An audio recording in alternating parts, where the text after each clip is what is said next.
Stage پہ تشریف فرما زیر شان میرے دیش کے رہنماؤں رائے وفا کے ساتھیوں، سب سے پہلے میں جناب نوید صاحب جو لیڈ یونٹ کے صدر ہیں اور ان کی ساری ٹیم کو بشمول جنرل سیکرٹری جناب یاسر صاحب کو مبارکباد دیتا ہوں اور ان کا شکریہ ادا کرتا ہوں کہ آپ نے آج کی اس تقریب کا اہتمام کیا ہے تاکہ ہم آپ سے مخاطب ہو سکیں، اپنے دکھ، اپنے درد اور ایک فکر مند بات کی جو تحریر شدہ تھی وہ آپ عمومی طور پر جو منظم قومیں ہوتی ہیں ان کے جو بھی رہبر ہوتے ہیں، رہنما ہوتے ہیں، وہ اور کچھ بھی نہیں تو کچھ نہ کچھ پوائنٹس لکھ کے لاتے ہیں۔ آج کی ماڈرن ایج کی تو تقاضا کرتی ہے کہ ہم لکھی ہوئی تقاریر آپ تک پہنچائیں۔ اس کی وجہ یہ ہوتی ہے کہ جب آپ کسی اجتماع میں اپنے خیالات کا اظہار کرنے جاتے ہیں تو آپ کنسنٹریٹ کرتے ہیں کہ میں نے کن نقطوں کو بیان کرنا ہے اور ان نقطوں کو کی وضاحت کے لیے کن کن مثالوں کو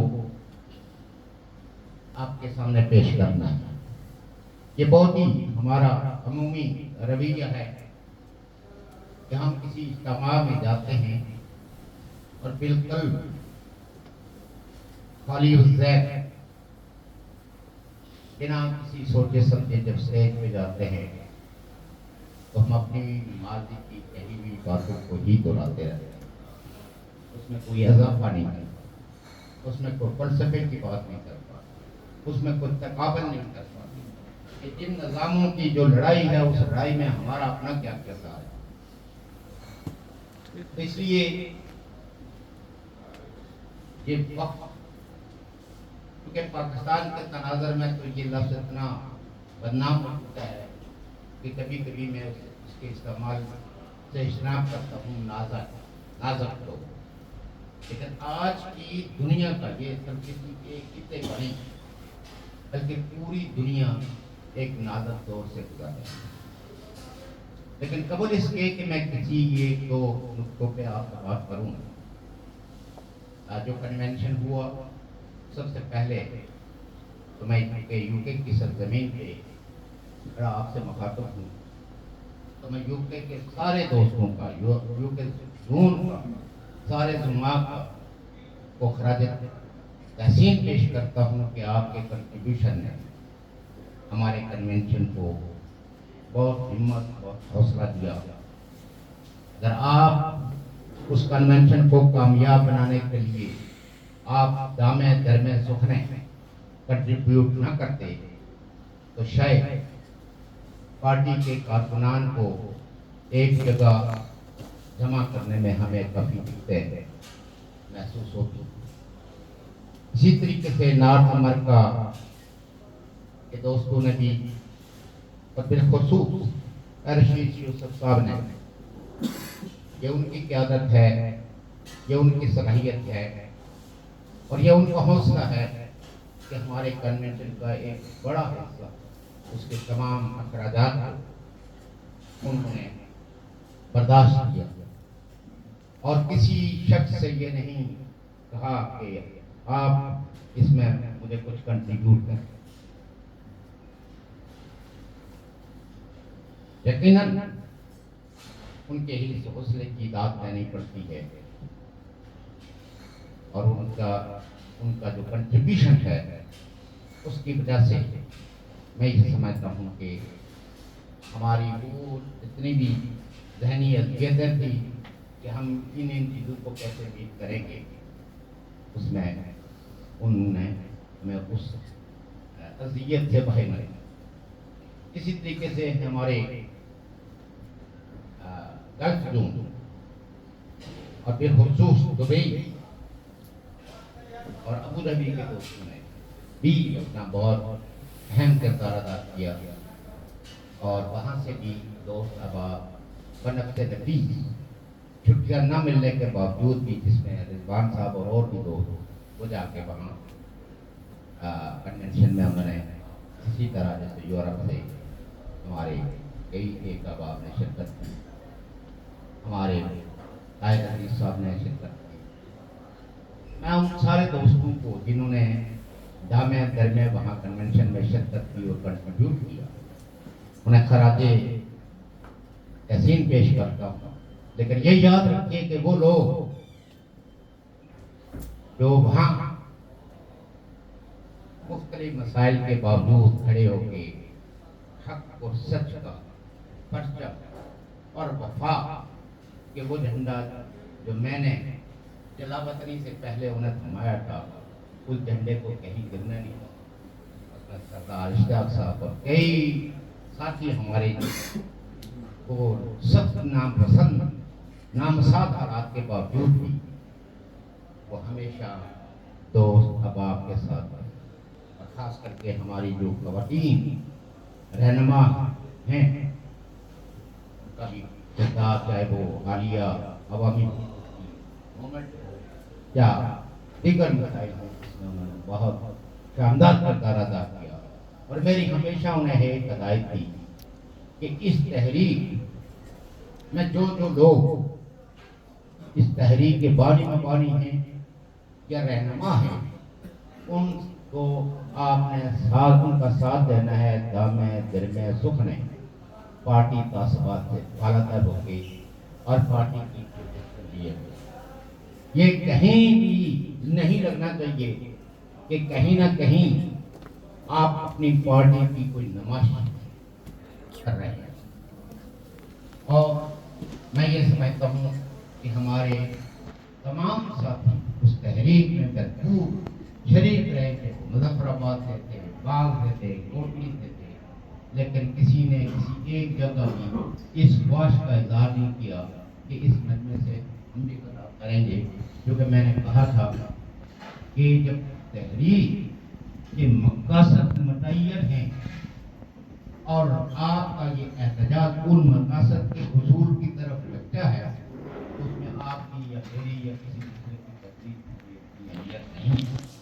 ہاں، جہاں لوگ پیچھے ہٹنا شروع ہو جائے تو وہ ہمارے بہادر سیاسی جماع جس کی فکر منظم ہے اور وہ اپنے مسائل کو درست انداز میں، تاریخ کے انداز میں اور ایک بیانیہ کے طور پر دیکھتے ہیں، وہ پھر آگے.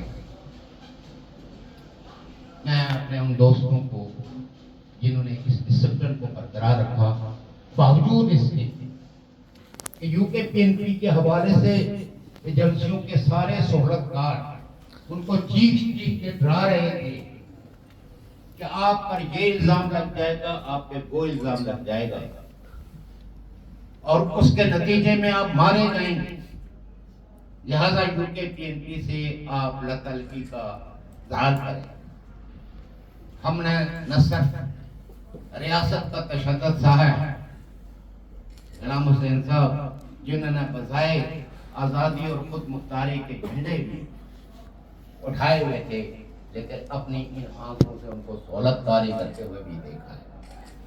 ناصر عزیز خان صاحب نے بہت خوبصورت بات کی، لیکن کئی ایک دوست ہیں کیونکہ اس پوری دنیا میں پوری ریاستیں نے اپنی پوری پروپیگنڈا مشینری لگائی ہوئی ہے کہ تاکہ آپ میں اور مجھ میں ایک ذہنی فاصلہ قائم ہے، ہم ایک دوسرے پہ وہ اعتماد نہ کر سکیں جو تحریکوں کی ضرورت ہوتی ہے.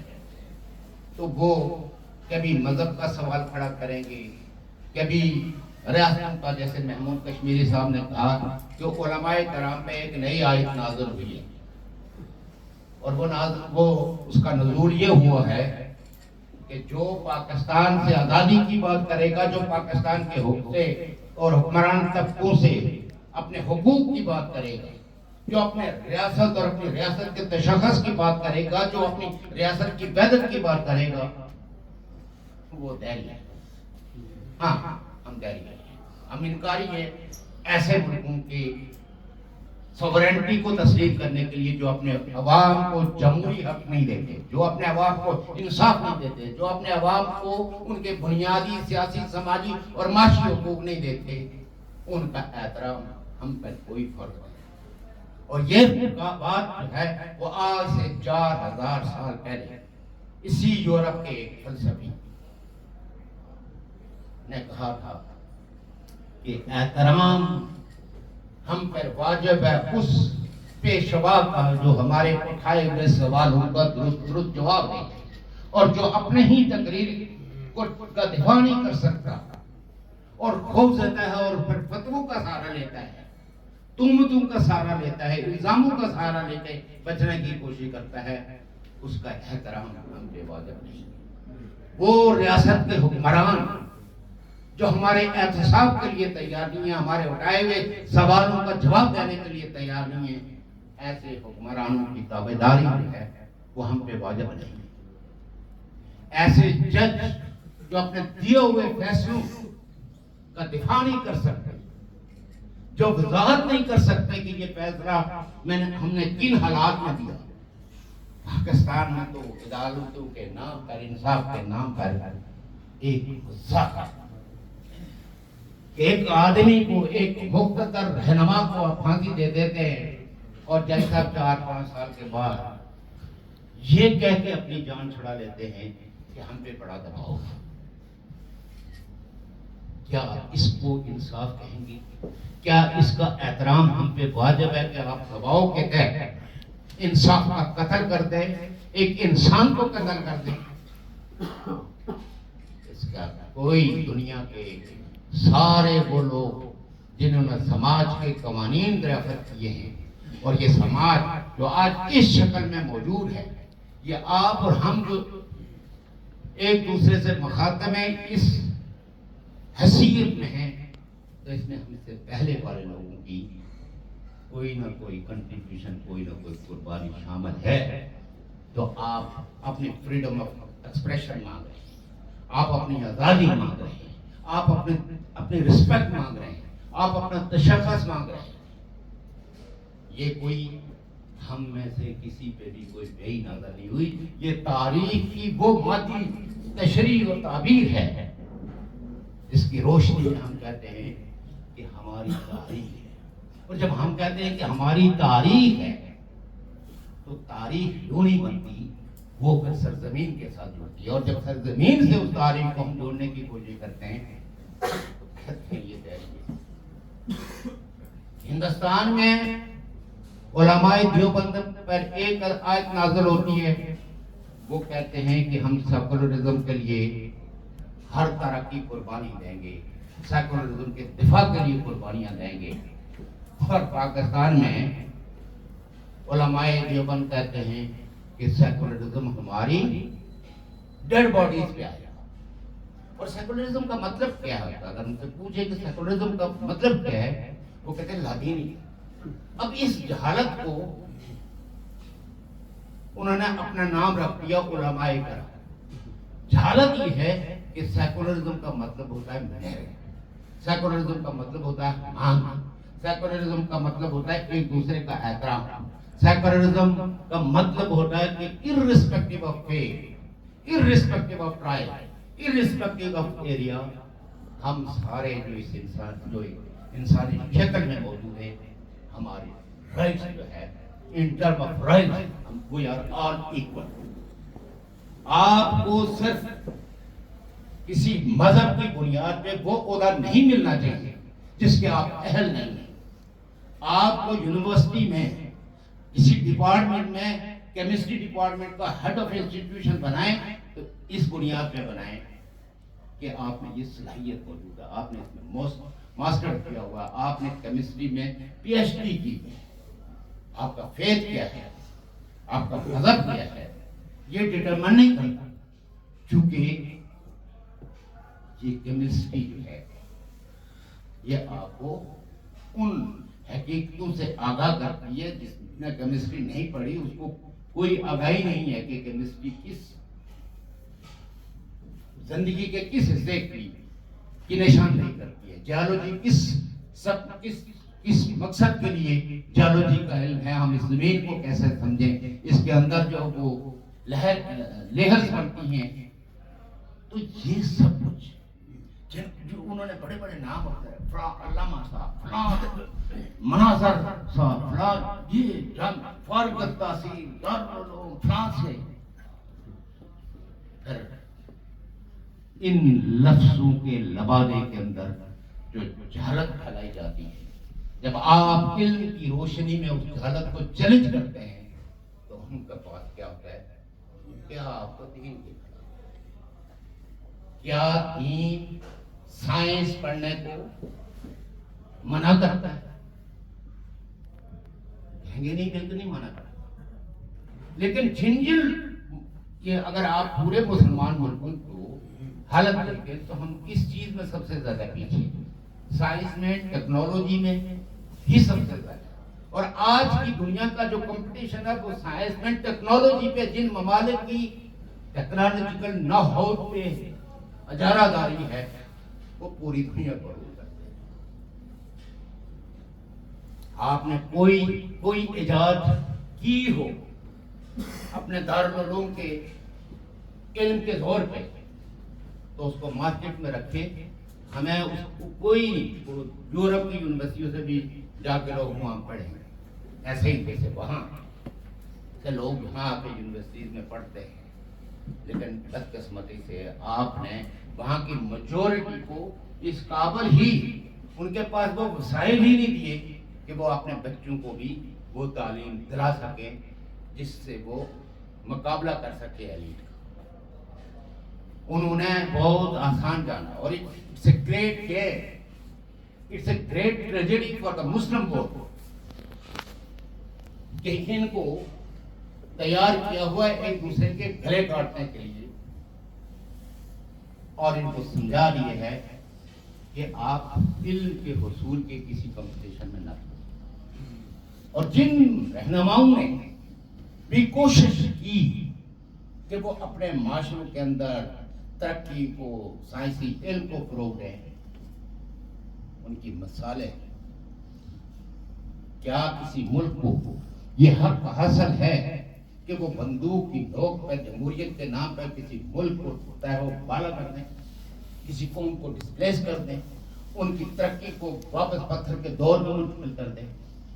ہم نے جمہوریت کے نام پر بھی یہ تماشے اور یہ جنگیں قوموں پہ مسلط ہوتے دیکھتی ہیں, اور قوموں اور ملکوں کو. آپ کو تو اب وہ دجلہ اور فرات کی تہذیب کی تباہی کے اسباب جاننے کی ضرورت نہیں ہے. آپ عراق کو دیکھ لیں جو آپ کی زندگی میں ہی آپ کے سامنے تباہ ہو. آپ صرف لیبیا کی طرف جائیں تو آپ کو پتہ چلے گا کہ لیبیا کس ترقی کی معراج پہ تھا, اور آج لیبینز جو ہے روح اور رشتے کو برقرار رکھنے کے لیے کس طرح سے گزر رہے ہیں. کہ ایک دور تھا کہ پورا افریقہ کہتا تھا کہ Libya is the Switzerland of Africa.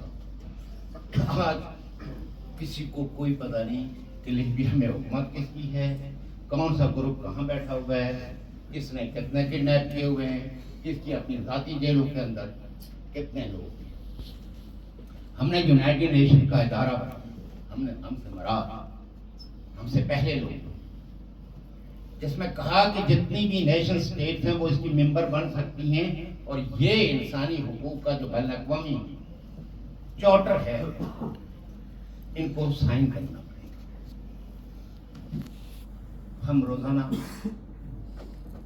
کبھی آخری خطبے کے نام پر, کبھی کسی حدیث کا سہارا لے کے ہم اس کے خلاف کھڑے ہونے کی کوشش کرتے ہیں. بھائی یہ آج آپ نیشنل سٹیٹ کے ایرا میں رہ رہے ہیں جہاں انٹرنیشنل کورٹ آف جسٹس پہ ہے, اور انسانی حقوق کا وہ عالمی ادارہ بھی موجود ہے جہاں آپ سٹیٹ کو انسربل بنا سکتے ہیں. لیکن وہی سٹیٹ جو گھر بور پہ خرچ کر کے وہاں اپنے سہولتکار پیدا کر کے سہولتکاروں کو بھیجتے ہیں, آپ کو پروپیگنڈا کرتے ہیں, ایمان ہے کوئی ادارہ نہیں ہے، تو ایسے ہی یہ امریکہ کی لونڈی ہے، یہ برطانیہ کی لونڈی ہے، اور ہمارے کئی لوگ جو ماشاء اللہ اپنے آپ کو پڑھا لکھا ہونے کے لیے بن گئی ہیں، فارسٹر بھی ہے، وہ کہتے ہیں یونائٹڈ نیشن کہتے ہیں یہ آپ جس بات کا علم نہیں ہے، تو آج کی دنیا یہ جو ہم یہ موبائل اٹھا کے چلتے ہیں، یہ پوری دنیا کی تہذیبوں کی لائبریری ہے آپ کے ہاتھ میں. آپ اس میکنزم کو دیکھیں، ورکنگ گروپ کا رول دیکھیں، رپورٹرز کا رول دیکھیں. غلام حسین صاحب اس بات پہ گواہ ہیں کہ 2005 میں ہمیں بہت سرگرمی دکھائی، یورپین پارلیمنٹیرین کو ملے اور ایک رپورٹ مرتب ہوئی کہ ہم سارے کشمیر جب وہ انڈر انڈین ایڈمنسٹریشن ہے یا انڈر پاکستانی ایڈمنسٹریشن ہے، ہمارے کچھ امیڈیٹ مسئلے ہیں that issues should be addressed ہوئی. اور جب وہ رپورٹ سبمٹ ہوئی تو یہاں جتنے پاکستانی نژاد، کشمیری نژاد کاؤنسلر اور جتنے پولیٹیکل ایکٹیوسٹ تھے، انہوں نے یہاں برطانیہ جس زمین کو آپ کہہ سکتے ہیں کہ اتھل پتھل کیا ہوا تھا، ہر جگہ مظاہرے اور ہر جنگ اخبار کی ریز ہوتی تھی، ہم اس قرارداد کو منظور نہیں ہونے. میں یہاں آیا ایک پریس کانفرنس، تو میں نے کہا یہ جو لوگ ہیں کہتے ہیں کہ ہم اس ریزولوشن کو یورپین یونین میں جو 27 ملکوں کی پارلیمنٹ ہے جس میں برطانیہ بھی اس کا ممبر ہے، ان سے پوچھے کہ ان میں سے کسی نے اس رپورٹ کو پڑھا؟ نہیں. حکومتوں کے اشاروں پہ بنا پڑھے لوگوں نے یہاں جات شروع کر دی. امان نکلسن اس کی رپورٹر تھی جو برطانوی آج تک وہ لوگ ہے، اس وقت وہ ممبر یورپین پارٹی تھی اور head of the foreign affair committee. ان کو بھی میں نے کہا کہ آپ ایسا کریں کہ آپ اتنا بڑا نیک کام کر رہی ہیں، ہم کشمیریوں کے لیے، لیکن برطانیہ میں جو ہماری کشمیری بہت بڑی کمیونٹی ہے، اس کو پتہ ہی نہیں ہے کہ آپ کیا کام کر رہے ہیں. تو ایک پریس کانفرنس کا اعلان کرتے ہیں. پھر اس نے میرے ہی کہنے پہ پریس کانفرنس کی، اس میں ہم نے کچھ لوگوں کو اپنے کشمیریوں کو بھی بلایا اور کافی بھی تھے، آپ کو یورپین اور پاکستانی بھی تھے اور انڈیا اور پاکستان کے نمائندے بھی آفیشلی. تو ماننے والے اگر صرف حقیقتوں کو جان کر مان جائیں تو پھر دنیا میں کوئی تصادم نہ. سب سے بڑی بات یہ ہے کہ ہمارا تو مکالمہ کا وہ جو عمل تھا وہ تو صدیوں سے اس پہ پابندی لگی ہوئی ہے کہ میں اور اشفاق صاحب مکالمہ نہیں کر سکتے. میں اور اشفاق صاحب ایک آزادانہ ماحول میں اپنے خیالات کا تبادلہ ان سے نہیں کر سکتا، بلکہ لفظوں کو سوچ سوچ کے ادا کرنا پڑتا ہے. پتہ نہیں کس انفلوئنس میں کس وقت یہ چاقو نکال لے، چھری نکال لے یا کرسی اٹھا لے. یہ ماحول ہمارے ان فرسودہ حکمران طبقوں نے پوری دنیا میں، خاص کر کے مسلمانوں کو، اس کو عمومی طور پر ایک ٹرمنالوجی کے طور پر کہتے ہیں ایکسٹریمزم، عدم برداشت، کہ ہم سننے کے لیے تیار ہی نہیں. اور 4 لوگوں نے تو یہ سارا کچھ ڈرامہ 80 سے گزرے. کبھی کہتے تھے روس سے بہت بڑا تجربہ کار ایک communist, world trend communist Azad Kashmir میں آ گیا ہے، لہذا اس کا راستہ. پھر کہتے تھے اس کو آیتیں بہت آتی ہیں، اس کا ہم اس سے بحث نہیں کرتے، مثالیں دیتے ہو فلاں نے بھی یہ پڑھا ہوا تھا، فلاں نے بھی پڑھا تھا، لیکن دراصل وہ اس کا سارا علم جو ہے وہ لوگوں کو کفر کی طرف لے جاتا تھا. اس کا کوئی علاج نہیں. اگر آپ کے ذہن کے اندر پہلے سے ہی ایک ہندو گھسا ہوا ہو تو آپ کو دنیا کا کوئی پروفیسر، دنیا کا کوئی مبلغ صراط مستقیم پہ نہیں جا سکتا۔ لیکن آپ نوجوان، خاص کر کے شاید شاہ صاحب جیسے نوجوان جو ہماری یونیورسٹیوں میں پڑھتے ہیں، خوشی کی بات یہ ہے کہ یو کے پی ایل پی آپ کا ایک ایسا انسٹیٹیوشن ہے کہ جہاں آپ اظہار کریں، بحث مباحثے کا آغاز کریں، تاکہ آپ کو اپنے مسائل اپنے علم کی روشنی میں سائنٹیفک انداز میں دیکھنے کا ایک سیدھا ویژن کریں۔ ہم تو کہتے ہیں کہ اصل رہنمائی تو آپ جیسے لوگوں نے ہماری کر دی ہے۔ ہم تو وہ لوگ ہیں جنہوں نے ایک ایک لفظ سیکھنے کے لیے بھی برس گزار ہوئے۔ آپ کو سوشل میڈیا کے دور میں نہیں بلکہ موسٹ ایڈوانس ٹیکنالوجی کو اپنی جیب میں ڈال کے چل رہے ہیں، جس میں صرف گوگل میں کوئی ایک لفظ ڈال دو تو اس کی ساری تشریحات آ جائیں گی۔ اگر آپ لفظ سیکولرزم ڈالو گے تو سیکولرزم کی پوری ہسٹری آپ کے سامنے آ جائے گی، اور مطلب بھی آ جائے گا کہ سیکولرزم ہے کیا، تھیالوجی کیا ہے۔ کانٹ کا ذکر کیا ہے انہوں نے، یاسر صاحب نے۔ تو ان فلسفیوں کو جنہوں نے اپنے عہد کے اندر یہ مشکلات کے مسائل، زہر کے پیالے پینے پڑے، پھانسیاں لگنی پڑے۔ گھریلو نے جب یہ کہا کہ یہ دنیا جو ہے، یہ زمین جو ہے وہ سورج کے گرد گھومتی ہے، تو اس وقت کے جھولا جن کے ہاتھ میں طاقت، تو انہوں نے گلیلو کو عدالت میں طلب کر لیا اور کہا کہ ہماری کتاب مقدس میں یہ لکھا ہے کہ زمین ساقط اور جامد ہے اور باقی سارے سیارے اس زمین کے گرد گھومتے ہیں۔ آپ نے کتاب مقدس کے خلاف یہ اسٹیٹمنٹ کیسے دی؟ آپ نے توہین کیا، آپ نے بلاسفیمی کیا، آپ نے انکار کیا کتاب مقدس کا۔ اور اس سے پہلے کئی سائنسدانوں کو پھانسیاں سنائی جا چکی تھی، پھانسیاں لگ چکے تھے۔ تو انہوں نے ٹیکنیکل کا جواب دیا، انہوں نے کہا یہاں تو زمین ساقط اور جامد ہی ہے۔ تو پادری صاحب خوش ہو گئے کہ گلیلو نے اپنا بیان واپس لے لیا۔ گلیلو کے کچھ شاگرد تھے، جیسے ہماری پارٹی کے بھی کچھ ممبران ہیں نا، تو اگر میں کہیں کسی عدالت میں جا رہا ہوں تو شاید چند ایک رائے وفا کے دوست چل پڑیں کہ ہم بھی دیکھتے ہیں کہ ہمارا لیڈر کیا کہتا ہے۔ جب انہیں پادری نے کہا کہ ہاں آپ اپنے بیان سے مکر کیے ہیں، لہٰذا ہم آپ کو بری کر دیا، you are free to go back, تو شاگردوں نے کوئی گلیلو کے ساتھ کوئی تہمتیں نہیں کی، کوئی اس کے خلاف نعرے نہیں لگائے۔ انہوں نے خندہ پیشانی سے اس کا استقبال نہیں کیا بلکہ پیٹ بول دی۔ گلیلو نے وہیں سیڑھیوں پہ کھڑے ہو کے کہا کہ اے میرے شکندو، اگر تم یہ چاہتے ہو کہ میں جہالت کے ہاتھوں مارا جاؤں تو میں ابھی جاتا ہوں، اس پادری کو 2 تھپڑ بھی لگاؤں گا اور اس کو کہوں گا کہ یہ بکواس بند کر، حقیقت تو یہ ہے کہ زمین سورج کے گرد گھومتی ہے۔ یہ کل جب آئے گا تو یہی انہی آیتوں سے نکال کے بتائے گا لوگوں کو، اسی کتاب مقدس کے یہ تبلیغ کرے گا۔ آج اس کے علم میں یہ بات سمجھ میں نہیں آتی کیونکہ اس کو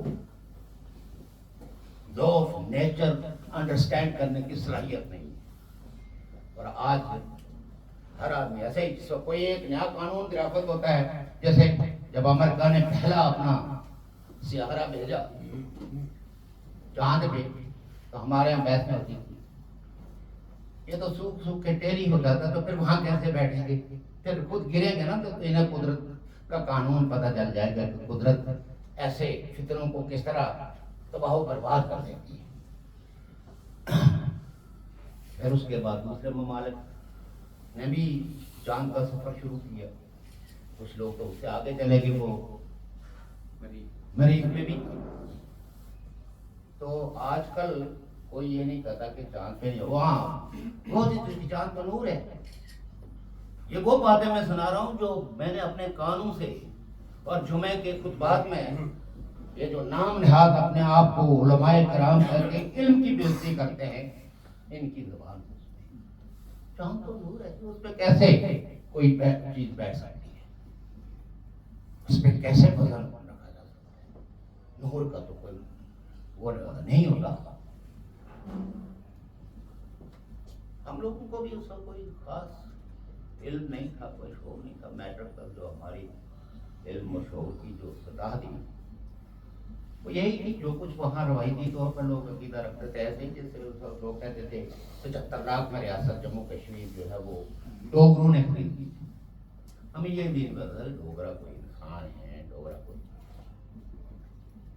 کون ہے ڈوگرے، چونکہ ہمارے ہاں تو ہوتا تھا ہندو ہیں، سکھ ہیں، مسلمان ہیں، تو ڈوگرا نام کی کسی وہ ہمیں نہیں سنا، ہم نے کہا ڈوگرا کیا ہوگا،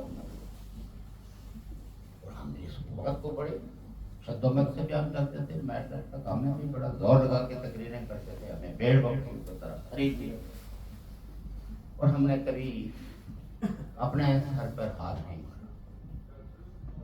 یہ بھی ایک ارتقائی سفر تھا۔ ہم نے کہا بھائی یہ سٹیزن ایکٹ تو اسٹیٹ کے باشندوں کے لیے ہے، تو اس ریاست میں جس کو کہتے ہیں کہ یہ خرید لی گئی، پھر ڈوگروں کے بارے میں بھی ہم نے پڑھنے کی کوشش کی۔ ڈوگرا ہوتے کون، کسی جانور کا نام ہے، کسی انسان کا نام ہے، کسی یہ کون سی مخلوق؟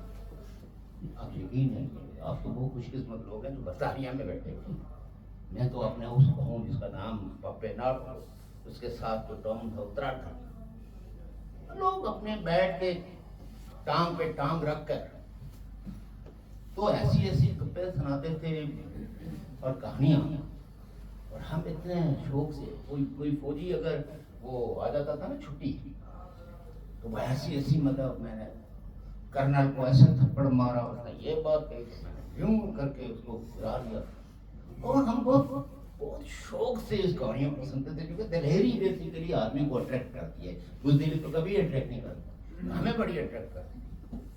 پھر ہم ڈرائیوروں کے پاس بیٹھ کے ان کے کیسے کہانیاں سنتے تھے، یوں گاڑی جا رہے تھے تو میں نے یوں موڑا، تو میں نے کیا بات ہے، اور میں خواہش کرتا تھا کہ میں جب بڑا ہوں گا میں ڈرائیور بنوں، ٹرک ڈرائیور بنوں۔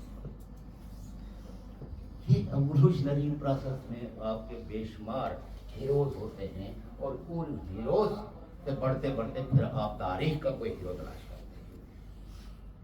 آپ خوش قسمت ہیں کہ آپ ڈرائیور کو ہیرو کے طور پر نہیں بلکہ ایک پروفیشنل کے طور پر آپ جو ہے وہ چاند کو نور نہیں بلکہ چاند کو ایک سیارے کے طور پر، جس طرح کے زمین بھی ایک سیارہ ہے، اس طرح مانتے ہیں، کیونکہ آپ کے پاس سائنٹیفک علم اب اتنا حاوی ہو چکا ہے کہ آپ ان بحثوں سے گزر کے نسبتاً ایک سائنٹیفک دور میں داخل ہو چکے ہیں، اور اس میں کچھ لوگوں کا کردار ہے اس سائنٹیفک سوچ کو فروغ دینے۔ یہ 90 کچھ زیادہ دور کی بات ہے۔ میں نے کو اپنے لندن میں بھی ایک واقعہ سنایا، اور میری بہت ساری اسپیچز اس ٹائم کی میں تو نہیں، لیکن چند ایک موجود ہیں کہ ہمیں وہاں کن بحثوں کا سامنا، کن مشکلات کا اور کن جہالتوں کے ساتھ، تو میں نے ہیرا کے مقام پہ بھی کھڑے ہو کے اپنے دوستوں کو کہا تھا کہ اگرچہ یہ منصب ہمارا نہیں ہے، ہم نے تو کچھ اور آدرشیں کی تھی، قوم کی آزادی کی، تاریخ کی بقا کی، کلچر کو فروغ دینے کی، لوگوں کے بنیادی جو حقوق قسم ہے ان حقوق کے حصول کے لیے، لیکن تاریخ نے ایک اور ذمہ داری ڈال دی ہے کہ ہم لوگوں کو درست دین بھی بتائیں، جو بیسیکلی ہماری مینیفیسٹو کا حصہ نہیں ہے، لیکن چونکہ سب سے زیادہ مظلوم جو ہے وہ یہاں دین بنا ہوا ہے کہ ہر کوئی اپنی جھالک جو ہے ثابت کرنے کے لیے اس کو بطور ٹول استعمال کرتا ہے۔ تو پھر میں نے چیلنج کیا، میں نے کہا جس کے پاس جو سوال ہے یا جو سمجھتا ہے کہ اس کے پاس دین کا مکمل علم ہے، ہم گفتگو کرتے ہیں اور فیصلہ ہمارے کانفرنس کا کہ عوام نے کہا کہ شوکت کشمیری کا بیانیہ غلط ہے، تو میں وڈرو ہوں. ان کو پھر بھی یہ کانفیڈنس نہیں آیا، اس لیے کہ جب اندر بزدلی بسی ہو، اندر جھالت بسی ہو، تو مقابلے کے لیے، بحث کے لیے، مکالمے کے لیے لوگ نہیں آتے، کیونکہ انہیں دور بیٹھ کے تو پتھر مارنا ہوتا ہے، دور بیٹھ کے پروپیگنڈا کرنا ہوتا ہے. اور یہ صرف ایک علماء ہی نہیں، مجھے معاف کیجیے گا، یہ کہم نیشنلسٹ ہیں ان سے زیادہ بڑی سہولت کے ساتھ، یہ سو کالڈ نیشنلسٹ، یہ جے کے ایل ایف ہو گئی، یہ این ایس ایف ہو گئی، یہ سارے ان کے ادارے تھے، اور سارے یہ کہتے تھے یو کے پی این بی ان کی توپیں تو خدا کی طرح. ان کے بڑے بڑے مقتدرین جو ہے، جو آج اپنے آپ کو روشن خیالی کی کرتے ہیں کہ ہم سے شروع ہوئی ہے، تو ان کی روشن خیالی 90 میں ہی. اور ان میں سے ایک آدمی نے بھی یہ آرگنائزیشن دوڑتی تھی کہ ہم سری نگر کو آزاد کرائیں گے. جب ہم یہ کہتے تھے کہ سب سے پہلے تو ریاست کے بیانیہ کو سنو، جس ریاست کی آزادی کی بات کرتے ہو، اگر اس ریاست کا آپ کے پاس بیانیہ ہی نہیں ہے، آپ جس ریاست کے حصول کی بات کرتے ہو، یہ ایک کسی کا دیا ہوا لقمہ ہے کہ اس کو باقاعدہ بنائیں گے، لیکن اس کا یوم تحسیس بنانے کے لیے آپ تیار نہیں. اور آج بھی بہت ساری پارٹیاں جو کہتی ہیں کہ ہم کشمیر کو انڈیپینڈنٹ بنائیں گے، وہ اس کا یوم تحسیس بنانے کے لیے تیار نہیں، اس کے بانی کا نام لینے کے لیے تیار نہیں ہے. کیونکہ اس کی بدقسمتی ہے یا ہماری بدقسمتی ہے کہ وہ ہمارا ہم عقیدہ نہیں. ہم دنیا بھر کے سائنسدانوں کو پڑھتے ہیں، اور جو لوگ ان کے دیے ہوئے اس فیض کو کسی اچھی کار کی شکل میں، ہوائی جہاز کے سفر کی شکل میں، جو مسافتیں، جو سہولتیں آپ کو ملی ہیں، تو دل سے ان کے لیے آپ ایک احترام لے کے نیچے اترتے ہیں جہاز سے کہ میرے برسوں کا سفر انہوں نے گھنٹوں میں طے کر دیا. لیکن یہ سب ہم نے بھولے. اور یہ تو عزیز صاحب تو یہاں بیٹھے ہوئے حجیرے میں وہ کہتے تھے کہ ہم ان کو جلسہ نہیں کریں، اور یہاں وہ آتے ہیں ڈی آئی جی ریٹائر جناب سردار گلفراز صاحب، یہ اس وقت ایس ایچ او ہوتے تھے حجیرے، تو کہہ رہے ہم شہید ہو جائیں گے. تو میں نے کہا ٹھیک ہے، اگر آپ کا یہ شوق ہے ہم پورا کیے دیں گے، ایسی کوئی بات نہیں ہے کہ آپ کو شہادت نصیب نہیں ہوگی، شہادت ضرور ملے گی. لیکن ایک بار میں نے کہا سن لو، اگر ہمارے 4 آدمی مریں گے تو 6 آدمی آپ کو، اور اگر ہمارے 20 آدمی ہاسپٹل ہوں گے تو الحمدللہ آپ کے بھی اگر اس سے زیادہ نہیں ہوئے تو. میں نے کہا ہم ان لیڈر ڈاکٹرز، اور میں جانتا ہوں کہ یہ اندر سے کتنے بزدل لوگ جو قرآن بیچتے ہیں، ان سے زیادہ بزدل کون ہو سکتا ہے؟ جو حدیث بیچ کے اپنے پیٹ کے جہنم کو بھرتے ہیں، ان سے وہ کوئی دلیر لوگ ہیں؟ یہ تو اسٹیٹ کا سہارا ہے، اور اس اسٹیٹ کے سہارے کیونکہ اسٹیٹ چاہتی ہے کہ آپ سے بولنے کا حق چھین لیا جائے. لیکن بدقسمتی یہ ہے کہ یونائٹڈ نیشن میں جہاں کہیں بھی فریڈم آف ایکسپریشن کمپرومائز ہوتی ہے تو یونائٹڈ نیشن اس اسٹیٹ کو بلا لیتی ہے کہ آپ کے ہاں لوگوں کو فریڈم آف ایکسپریشن. یہ تو ٹارچر کر کے لوگوں کو تھانوں کے اندر ہی مارنے کی سکیمیں رکھتے ہیں، خواہشیں رکھتے ہیں. لیکن آج بلا ہو اس سائنسدان کا جس نے یہ موبائل فون اور اس کے ساتھ کیمرہ بھی کر دیا، تو آپ کو کمیونیکیٹ اور اس کمیونیکیشن کے نتیجے میں آپ اپنی آواز بین الاقوامی دنیا تک پہنچا سکتے ہیں. آج ہمارے اس خطے کے اندر یہ بندہ اغوا ہو گیا ہے، اور اس کو اغوا کنندگان قوم ہے. اسی لیے نعرہ لگتا ہے نا کہ یہ جو نامعلوم ہے ہمیں معلوم ہے. تو ہم نے تو سولیٹری کنفائنمنٹ یہ سب چیزیں ہوتی ہیں.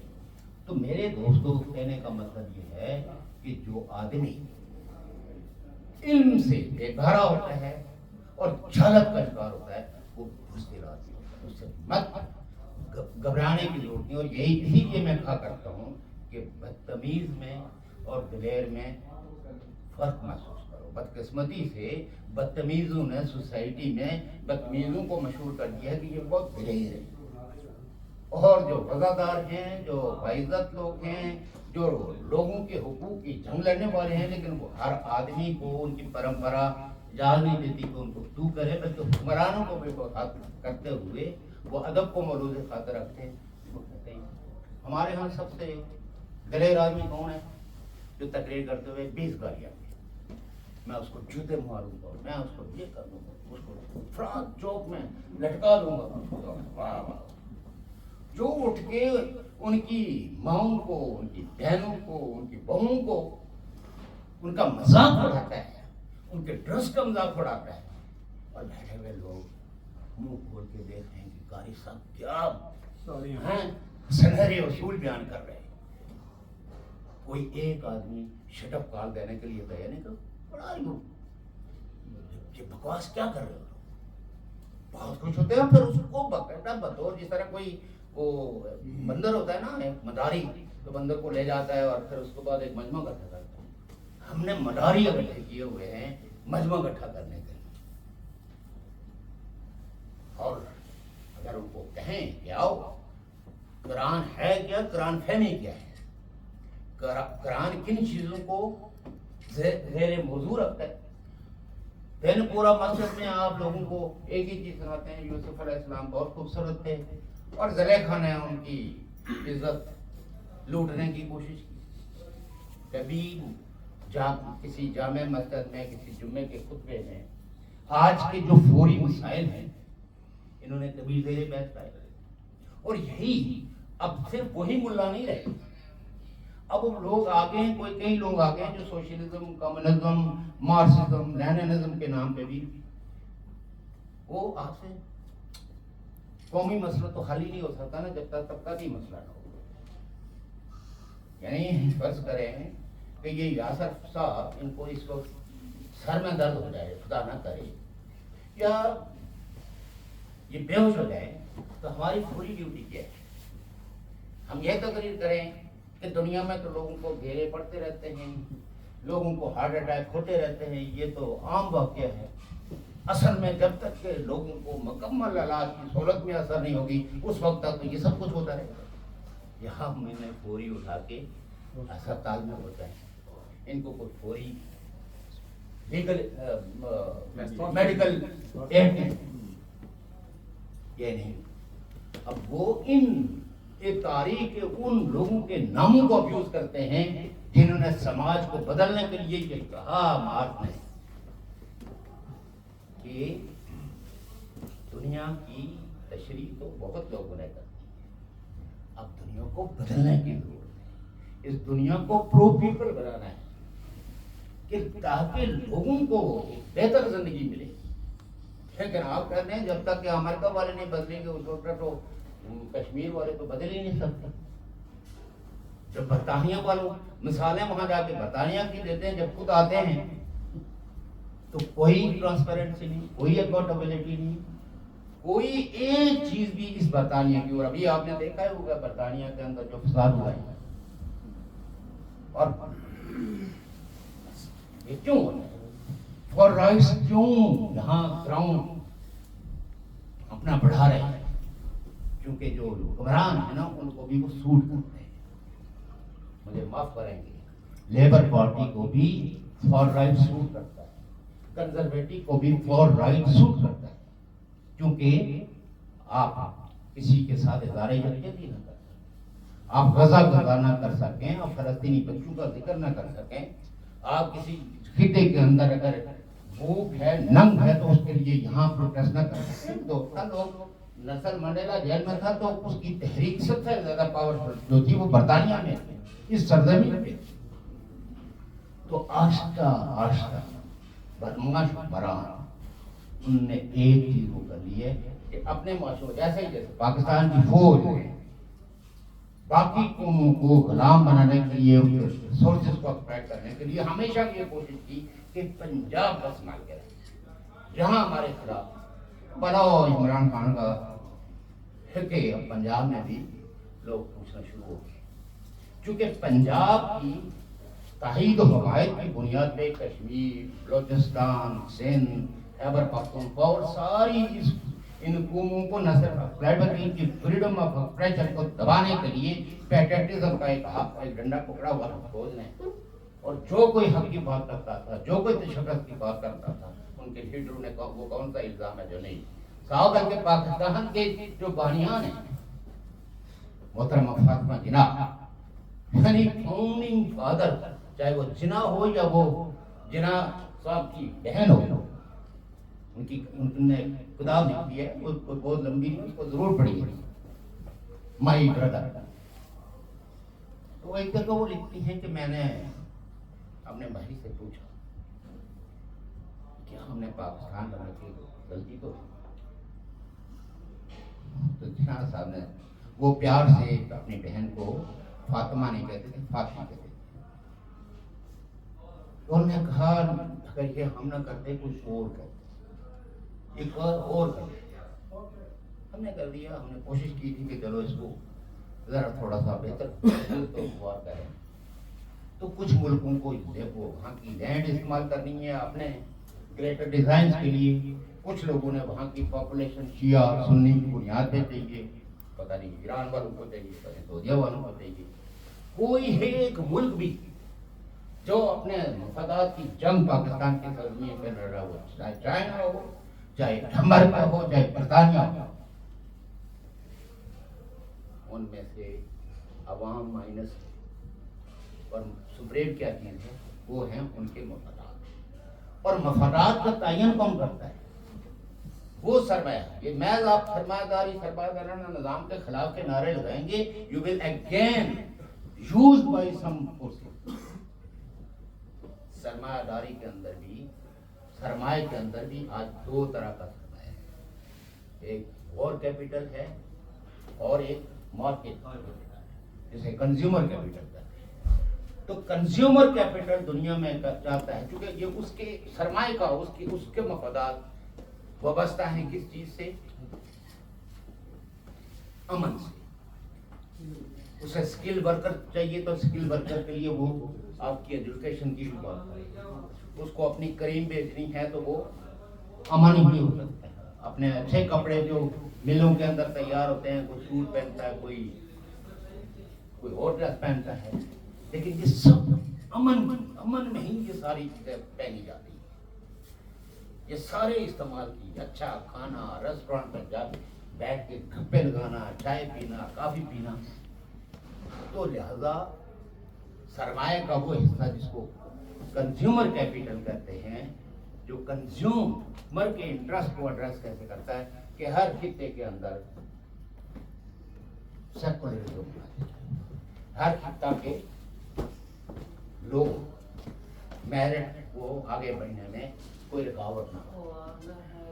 کنزیومر کیپٹل کہتا ہے کہ ہر آدمی میں بائنگ پاور، مسئلہ بائنگ پاور کا مسئلہ ہے کہ روزگار ہو، اور روزگار کے لیے اور بائنگ پاور کے لیے، روزگار کے لیے اس کو کس چیز کی ضرورت ہے؟ اسکل کی ضرورت ہے، ایجوکیشن کی ضرورت ہے، ایجوکیشن کو آپ کو یہ باتیں کوئی نہیں کریں۔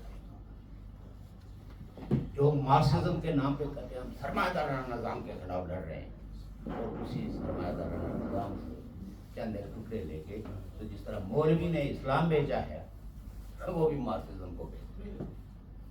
کوئی ہوگا، میں نے ایک صاحب سے بحث ہو گئی، میں نے کہا دو مارکسزم کے میں دو پہلو، دو تضادات کو اس نے ایڈریس کیے ہیں، ایک ہے بنیادی مسئلہ اور ایک ہے فوری مسئلہ۔ مارکس یہ کہتا ہے کہ دنیا میں دو بڑے مسئلے ہیں اور اس کو انڈرسٹینڈ کر کے اپنا ری ایکشن دینا۔ میں کہا بنیادی مسئلہ عمومی طور پر ساری دنیا کے، جیسے غربت، ساری دنیا میں غربت کسی نہ کسی شکل میں موجود ہے، لہذا غربت کا خاتمہ یہ بنیادی مسئلہ ہے۔ لیکن فوری مسئلہ، کوئی قوم آزاد ہے اس پہ حملہ کر کے اس کو کالونائز کر کے، یہ فوری مسئلہ ہے، to protect your land, to protect your resources, کیونکہ اس کے ساتھ آپ کی ڈگنیٹی وابستہ ہے، اس کے ساتھ آپ کے سارے وسائل اور آپ کی ترقی کے سارے سوتے اس وقت سوکھ رہیں گے جب تک کہ آپ آزاد نہیں ہوتے۔ اس کالونیلزم سے آپ کو نجات نہیں مل جاتی تو آپ کو یہ چیزیں نہیں میسر آ سکتی جو ایک آزاد قوم مل جائے گا. تو اس میں جو ہے وہ فوری مسئلہ اگر آپ کے ملک کے اندر آمریت آ جائے, کوئی جنرل تالے اعظمات جو ہے وہ شب خون مار کے جمہوریت کو ختم کر کے آمریت پہ آئے, تو سوسائٹی کا فوری مسئلہ یہ ہے کہ everybody should fight for the restoration of democracy. اس کا فوری مسئلہ ڈیموکریسی کی ریسٹوریشن کا. اور اگر آپ کی سوسائٹی میں بادشاہ قائم ہے اور کوئی پاورفل ڈکٹیٹر اس صلاحیت میں ہے کہ وہ بادشاہ کو الٹا دے, تو بادشاہ زیادہ ورسٹ ہے ڈکٹیٹرشپ سے. تو لہذا آپ کو بادشاہ کے خاتمے کے لیے ڈکٹیٹرشپ پہ ہاتھ ملانا چاہیے, تاکہ یہ جو نسلی بادشاہ لکھ دی گئی ہے نسل در نسل چلے گی. یہ چونکہ زیادہ غلامانہ زیادہ بدتر نظام اور کہا کہ اگر آپ کے یہاں ڈیموکریسی تو then you should fight for the people's democracy. تو یہ اس دنیا میں کوئی چیز کسی پولیٹیکل پارٹی کے پاس علاقے کا چراغ نہیں ہے, نہ چپ ہے سے کوئی چیز بدلنے پائے. اور جن لوگوں کو ہم بہت عقیدت اور احترام دیتے ہیں کہنے بھی چاہیے کھانے کو, انہوں نے بھی کوئی ایسا چمتکار نہیں کیا ہے کہ سوسائٹی چکا-دک ترقی کی معراج پہ پہنچے. ترقی کے لیے لوگ برسا برس لیبارٹریز کے اندر بیٹھ کے انہوں نے ریاضت کی ہے, تو تب جا کے ظاہر کا یہ کھانے سے بندہ مر جاتا ہے, یہ کھانے سے اس کی بقا ہوتی ہے. اور یہ چیز ہمارے ہاں ایک کھا گیا اور یہ اللہ لکھا ہے کھڑی.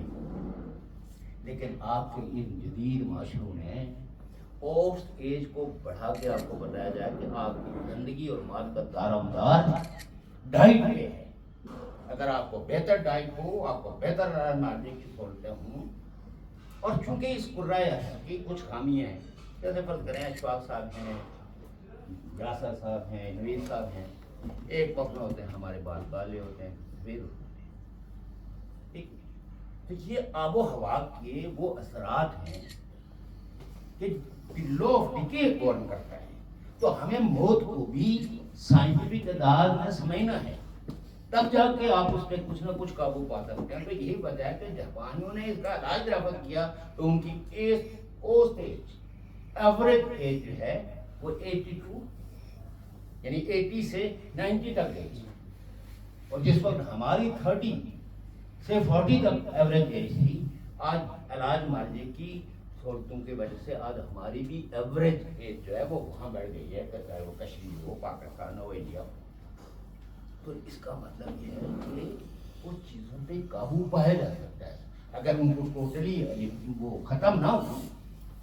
موت کا کوئی علاج ابھی تک تو کوئی دریافت ہوا نہیں, تو لہذا ہم یہ یقین کرتے ہیں کہ موت ایک اٹل حقیقت ہے, انسان نے مرنا ہے.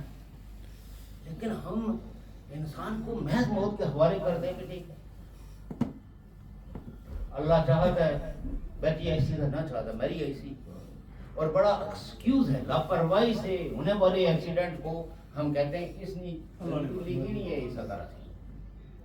اس فیت کو آپ نے چین کرنا ہے کہ اللہ نے ایسا نہیں لکھا تھا کہ اس کا یہ ڈرائیور کی لاپرواہی, تیل چیک نہ کرنا, ٹائروں کو چیک نہ کرنا. آپ کا ایک ٹائر بھی اگر کام نہیں کرتا تو کسی موڑ پہ بھی آپ اتر سکتے ہیں, اور جس وقت گرتی ہے تو اس وقت تو سب کچھ ہی اس کا بندو سمیت پنجر نکل جاتا ہے, تو اس وقت تو پتہ بھی نہیں چلتا نا کہ اس کی بریک فیل ہوئی, اس کا ٹائر برسٹ ہوا, اس کو کیا چیز ہوئی. لیکن آپ کی تو قیمتی جانیں ضائع ہو گئی. تو آپ کو اس سسٹم کو دیکھتے ہوئے اس نظریے کو پھیلنے نہیں دینا, کیونکہ یہ نظریہ لاپرواہی کو, لاقانونیت کو اور انسان دشمنی کو فروغ دیتا ہے. ایسا نہیں ہے کہ ہمیں محبت یقین نہیں ہے, لیکن یقین کر کے اگر ہم ہر ایکسیڈنٹ کو، ہر حادثے کو، ہر بیوقوفی کو جائز قرار دیتے رہیں گے تو پھر اس کا رکنا ممکن نہیں ہے. اس کو تبھی آپ روک سکتے ہیں کہ آپ میں یہ کانشیسنس ہو کہ خدا نے ایسا نہیں لکھا ہوتا، اور اگر لکھتا تو پھر ہم ساری قرائے میں رہنے والے انسانوں کی پوسٹ ایج میں، ایوریج ایج میں نہ بڑھوتی ہوتی نہ کمی ہوتی. ٹھیک ہے، جس کو ہم پھر کہتے ہیں جس بچے کی موت لکھی ہوئی تھی وہ ہو گیا. لیکن ایج، اور انہی معاشروں میں یہ یورپ میں انہوں نے جو ایوریج ایج تھی وہ 20 سے اسٹارٹ، ایوریج ایج جو ہے وہ 20 ایئرس تھی. وہاں سے بڑھتے بڑھتے آج ہے. یہی وجہ ہے نا کہ یہاں بوڑھوں کی بہت زیادہ عمریں ہیں. تو آپ یہ یقین کریں کہ آپ کل نہیں مرنے والے، لہذا آپ کل میں کے لیے آج جینے کے لیے سوچیں گے تو موت تو جہاں کہیں بھی آئی اس کو ویلکم کر دیں گے نا. لیکن پہلے سے ہی جو تیاریاں اور جو موت کے حالے ہم نے اپنی زندگی کے آلے دوالے پھیرے ہوئے ہیں کہ ہم ایک مایوسی کی تعلیم لے کے پیدا ہوتے ہیں، اور اسی میں ہماری زندگی میں اس مولوی نے نہ کوئی خوشی آنے دی، نہ کوئی ہنسی آنے دی، اور نہ کوئی ہمارے چہرے پہ کوئی سکون آنے دیا. لہذا موت کے ساؤنڈ کو ہٹاؤ، یہ سمجھ کے کہ جب آئے کبھی کہتا ہے قبر میں اتنا عذاب ہوگا کہ ہڈی ادھر کی ادھر. دنیا میں تکلیف آپ کے سب سے زیادہ جسم کے جس حصے میں بھی ہو تو وہ آپ کا دماغ کام کرتا ہے تو آپ درد کو محسوس کرتے ہیں.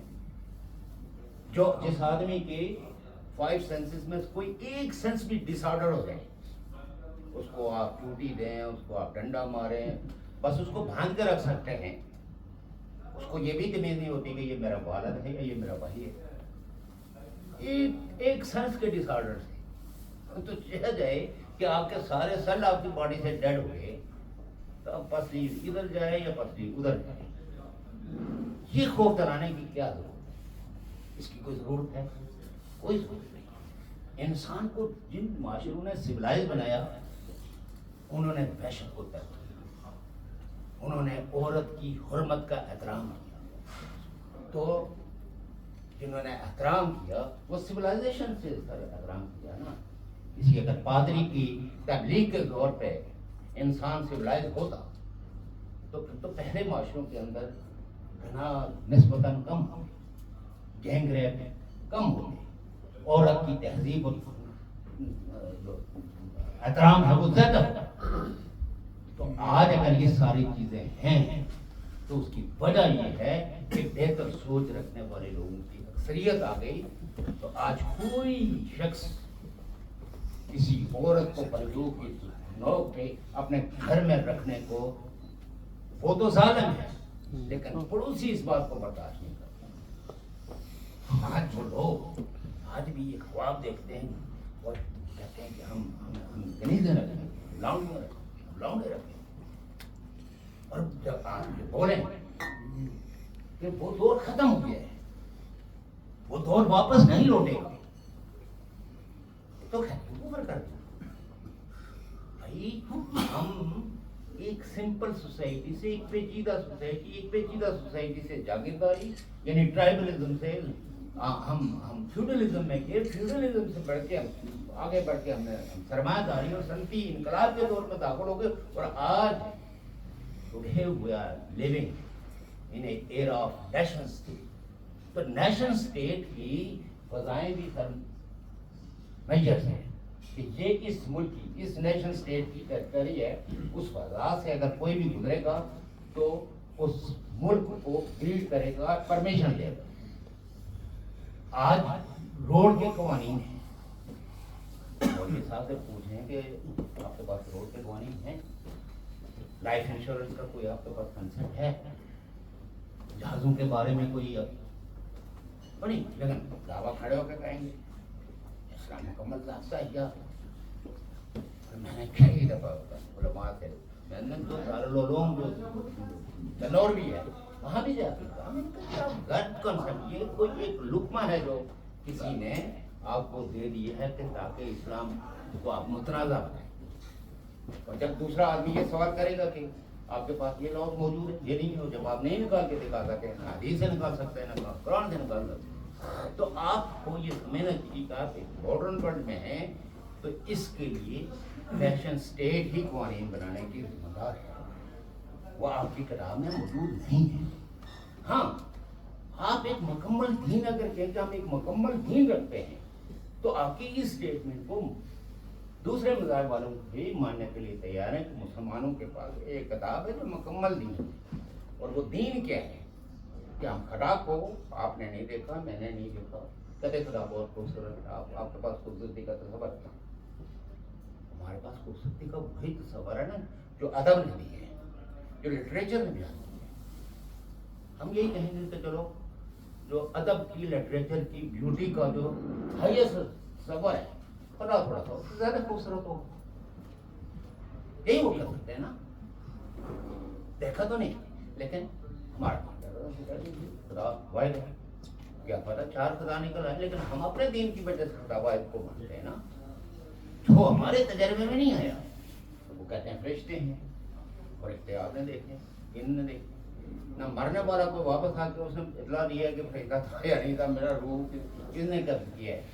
لیکن دین کہتا ہے کہ فرشتے ہیں تو ہاں اس کے تجربے میں تو نہیں ہے نا.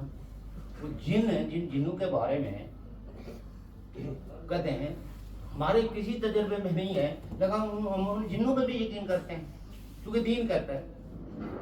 سائنس تو انکار ہی ہے ایسی مخلوق سے جس کو جن کہتے ہیں جو فرشتے ہیں. لیکن سائنس نے کبھی، سائنس کا موضوع کبھی مذہب نہیں رہا ہے، یہ فلسفے کا موضوع رہا ہے،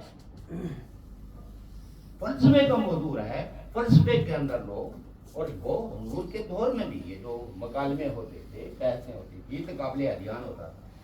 آج تو ہم مسلمان جو ہے وہ ٹوٹلی ابیوسو ہو گئے.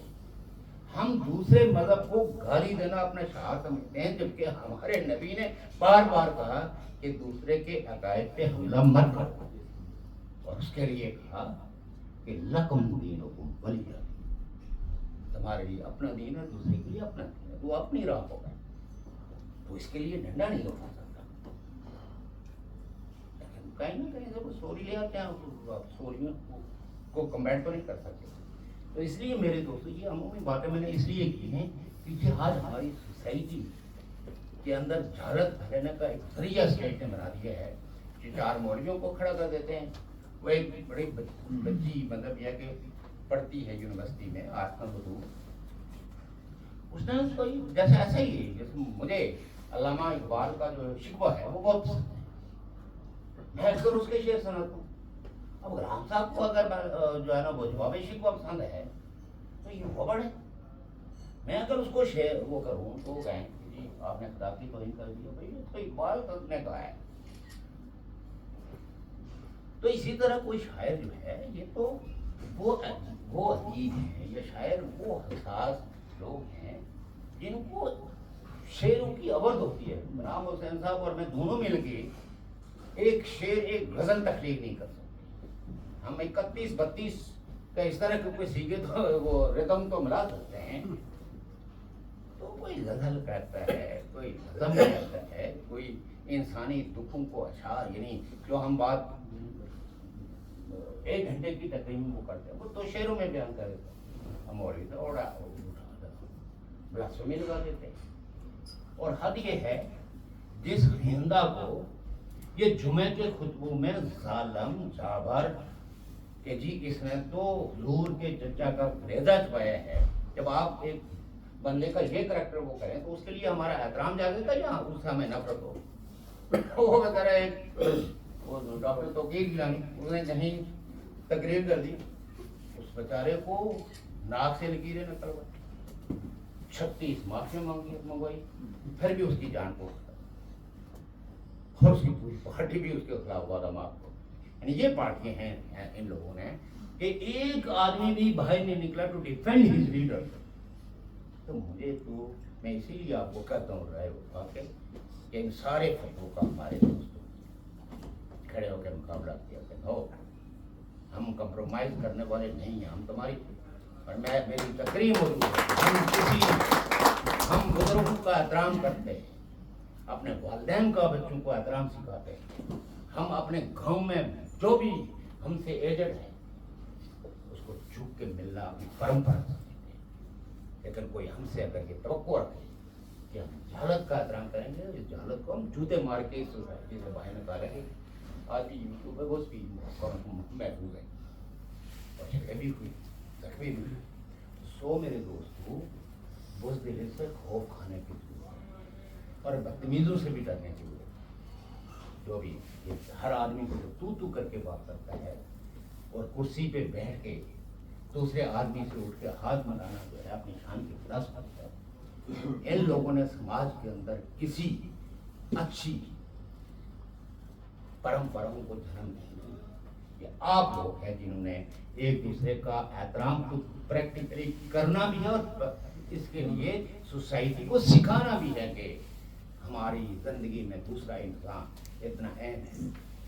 اور یہ انسان تو بقول حضرت آدم کے ہم نے تو خدا سے مانگ کے لیے, تو اس کو دین کے نام پہ قتل کرنا, کسی عقیدے کے نام پر اس کو ابیوز کرنا, اس کے خلاف سوچنا, یہ تو اس آدم کی توہین ہے جس آدم نے خدا کو کہا کہ میں تیری جنت میں بیزار ہوں, مجھے کوئی یہ اس میں کیا روزانہ ایک ہی چیز دیکھوں, مجھے تو انسان کی جس سے میں بات ہے. میں کہا نا جائیں جا کے آدم سے پوچھا بیٹے کہ ان کو دھن میری جنت کیسی ہے, اور میں کوئی تو بیزار بیٹھا ہوا.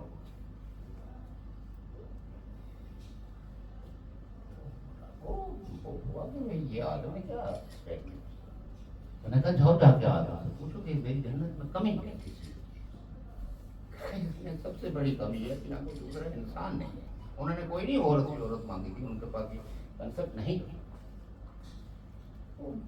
تحفہ دے دیا, ممکن ہے یہ مت ہو لیکن سٹوری تو ہے نا, تاریخ کی کتابوں میں وہ.